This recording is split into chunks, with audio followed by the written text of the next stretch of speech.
Hello, my name is Naoko Hosokawa. I'm a Max Weber Fellow here at the European University Institute. And today we have wonderful guest speaker, Professor Aleinikoff from the New School for Social Research in New York.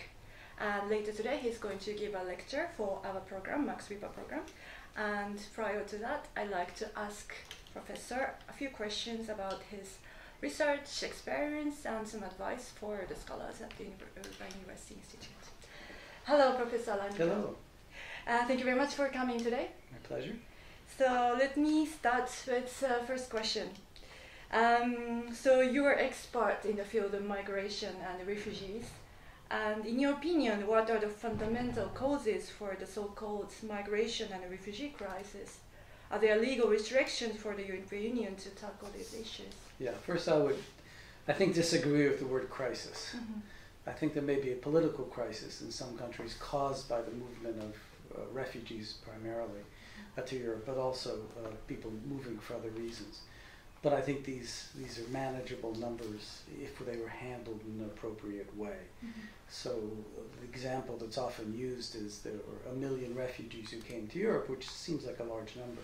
But there were 1 million refugees who came to Lebanon, and 3 million who came to Turkey, and almost 1 million who came to Jordan. Mm-hmm. So there were countries in the region that took in per capita many, many more refugees than the entire continent of Europe. And if those asylum seekers could have been handled in a managed and shared way among all the countries of the European Union or all the European countries, those numbers were not a crisis. Mm-hmm. They became a political crisis in several of the countries. So, but the causes of that movement are well known. There's violence in Syria, a civil war that's been going on for 6-7 years. 400,000 people have been killed. And then asylum seekers coming from other parts of the world as well. And for the European Union, is there any restrictions or advantage in tackling these issues? Well, I mean, the European Union enforces its border against asylum seekers. Now, they should let them in and apply for asylum and grant asylum where people qualify as refugees, but many countries have tried to push people back, and the deal was done between the EU and Turkey, where basically asylum seekers would be, refugees would be kept in Turkey and not permitted to come to Europe. And there are all sorts of other restrictions in place to stop people from arriving. So the numbers of arrivals of Syrian refugees have dropped dramatically in Europe. Mm-hmm. And also you served as the United Nations Deputy High Commissioner for Refugees. Does this experience change your view on the refugee issues, or are the images of refugees in correspondence with the image that we have in the media reports all very different?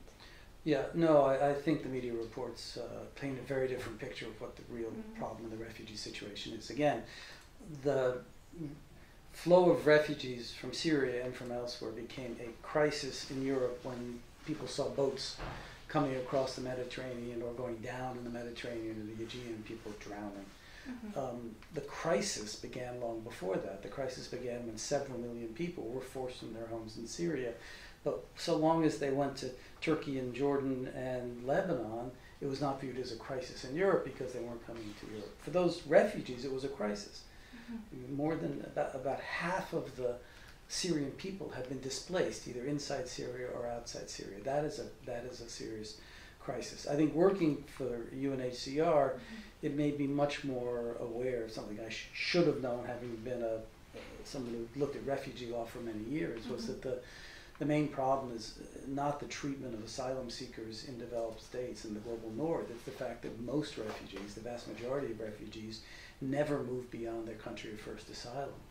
So you have people who live in a country, the country falls apart, there's a war, there's a conflict, they move next door, and they stay, and they stay, and they stay, living in lives of limbo. There's no solution to refugee status. And that really, to me, is the central problem of facing the international refugee system.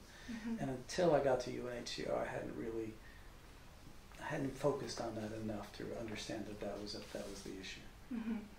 So the experience there changed in a view that you had before regarding the issue regarding refugees and well, I think it provided context, yeah, and it changed my understanding of the problem, sure.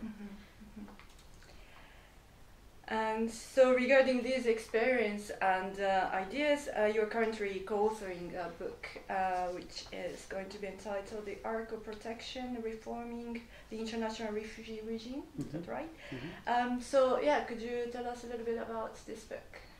Well, it tries to look at what the problems, major challenges in the current system and what should be done to do that. And again, going back to what I've just said about the fact that refugees stay refugees for far too long, I think the central failing of the system is a lack of a global responsibility sharing system.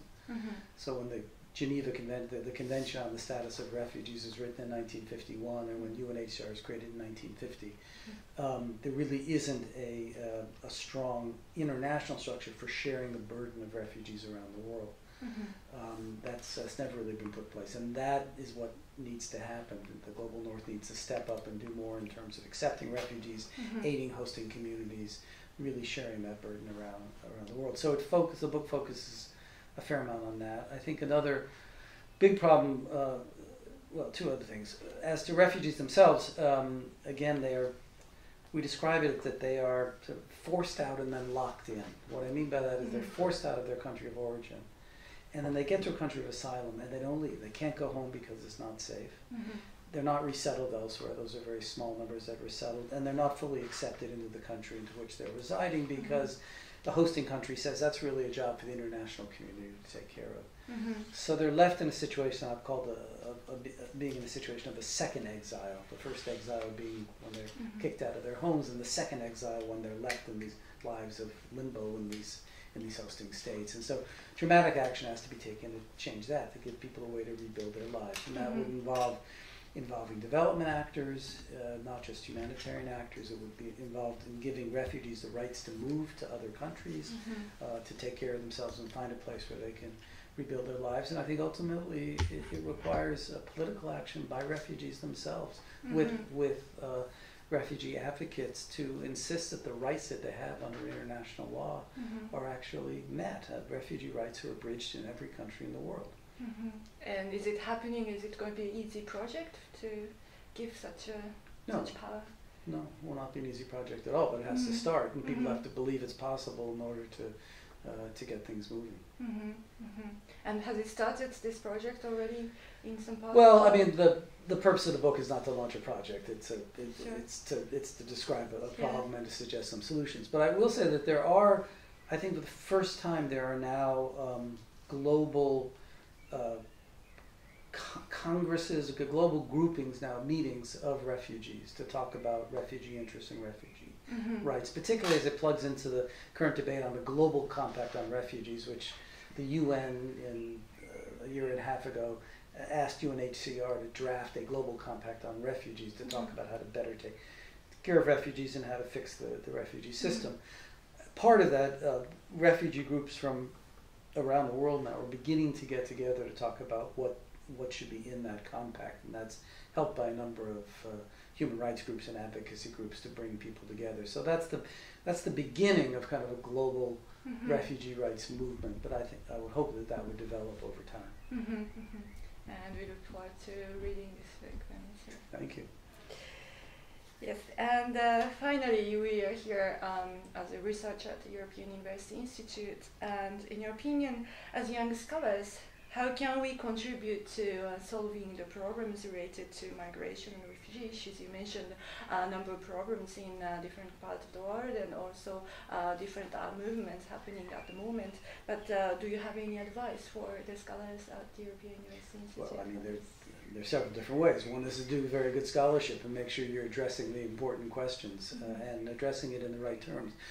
I think a major project for young scholars is to develop the right vocabulary and the right concepts. I think we live in a world now where too much is focused on the states and on state regulation, state management of flows of people, and not enough attention is focused on the people who are moving, the reasons they're moving, what their needs are, the kinds of hopes they have, the ways they would like to rebuild their lives. So one is to change the frame of reference in terms of scholarship. And then, the people here are smart, talented people who know the world, many of them in many places of the world, and You can join advocacy movements around the world or work in international organizations that are assisting people in the field. Those are possibilities as well. So there are many ways people can contribute. Yes, and as a European University Institute, we have the international framework, so perhaps that's the way to looking at in a different framework. Well, I think there's a lot of work that needs to be done in Europe. I mean, clearly I think the European system failed in terms of responding to the Syrian crisis. Even when there was a modest proposal that 160,000 asylum seekers be distributed among the countries in Europe, some said, no, we're not taking anybody. So there's no unified asylum adjudication process in Europe. You have a strange way that certain countries are really burdened by an influx of refugees, but then there's not a burden sharing within Europe. So there's work that scholars and activists can do, certainly in Europe, as well as, I think, fighting the xenophobia that has arisen, that has produced populist parties in Europe and in North America as well, that have really vilified and labeled as terrorists people who are in fact fleeing terrorists and fleeing violence and fleeing conflict. And that really requires some hard political work to change the discourse. Yes, the image is built up through this very negative discourse regarding the refugees and migration. That is another problem. And we can also have some research on this and researchers to university. Okay, so this is all for my question, and thank you very much for answering all these questions, and we're also looking forward to your lecture later today to learn more about... Happy to be here and talk to you. Thank you. Yes, thank you very much. Bye-bye.